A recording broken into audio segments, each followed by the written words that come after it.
بسم اللہ الرحمن الرحیم۔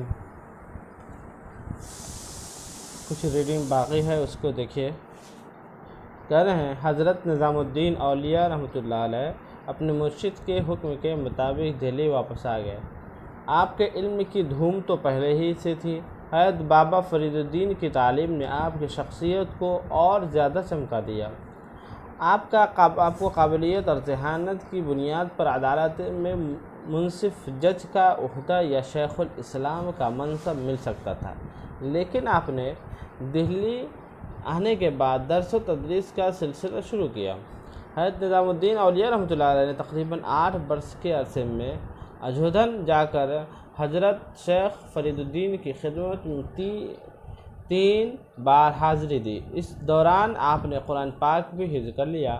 آخری بار شیخ فرید الدین گنج شکر رحمۃ اللہ علیہ کی وفات میں مبارکہ سے 3 یا 4 ماہ قبل ان کی خدمت میں پہنچے۔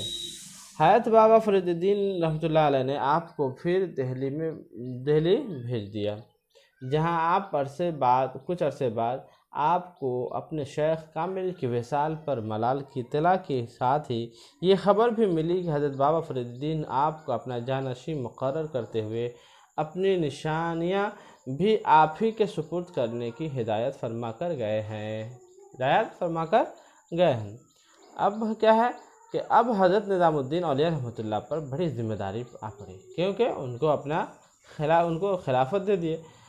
چشتیہ سلسلے کی وہ تحریک جس کا بیج بر صغیر میں حضرت خواجہ معین الدین چشتی اجمیری رحمۃ اللہ علیہ نے بویا تھا، حضرت فرید الدین گنج شکر نے اسے منظم کیا تھا۔ اب اسے مستحکم بنانے اور پھیلانے کا فریضہ حضرت نظام الدین اولیاء رحمۃ اللہ علیہ کے سپرد آ گیا۔ یہ بات محرم 689 ہجری کی ہے، جب ہندوستان پر غیاث الدین تغلق کی حکومت تھی۔ آپ نے فرمایا کہ شروع میں دہلی میں دل نہیں لگتا تھا، چنانچہ میں غیاث پور چلا گیا، چونکہ آپ دہلی میں کئی بار سکونت تبدیل کر چکے تھے۔ یہ دیکھ کر آپ کے ایک مرید نے آپ کے لیے ایک 100 منزل عمارت تعمیر کرا دی۔ پھر لوگ دینی مسائل معلوم کرنے اور علم سیکھنے کے لیے اسی عمارت میں آنے لگے۔ ہر شخص آپ کے لیے بیش قیمت تحفے لاتا تھا۔ آپ کو سارے تحفے اسی دن حق داروں اور مسکینوں میں تقسیم کر دیا کرتے تھے۔ یہ بڑے لوگوں کی بات تھی کہ جب کوئی ہدیہ دیتا تھا، گفٹ دیتا تھا، اس کو اسی دن غریبوں میں بٹوا دیا کرتے تھے۔ کہہ رہے کہ حضرت نظام الدین اولیاء رحمۃ اللہ علیہ کی معمولات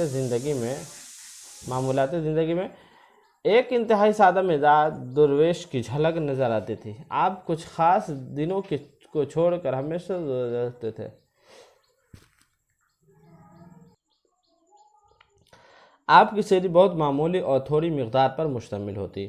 نماز فجر کے بعد لوگ مسائل یا ضروریات لے کے آنے لگتے، ساتھ ساتھ علمی گفتگو بھی جاری رہتی۔ نماز ظہر کے بعد پھر عملی مجلس منعقد ہوتی، جس میں آپ زیادہ وضاحت اور تفصیل کے ساتھ درس دیتے اور علمی نکات گہرائی سے بیان فرماتے تھے۔ آپ کو علم سے بہت دلچسپی تھی اور تصوف کے لیے علم کو لازمی بتاتے تھے۔ آپ کی علمی جستجو اس قدر تھی کہ آپ نے 43 برس کی عمر میں حضرت بابا فرید الدین گنج شکر کے انتقال کے بعد بھی حدیث کا مزید درس لیا۔ آپ کو علم حدیث کا درس اس وقت کے معاصر مشہور محدث مولانا کمال الدین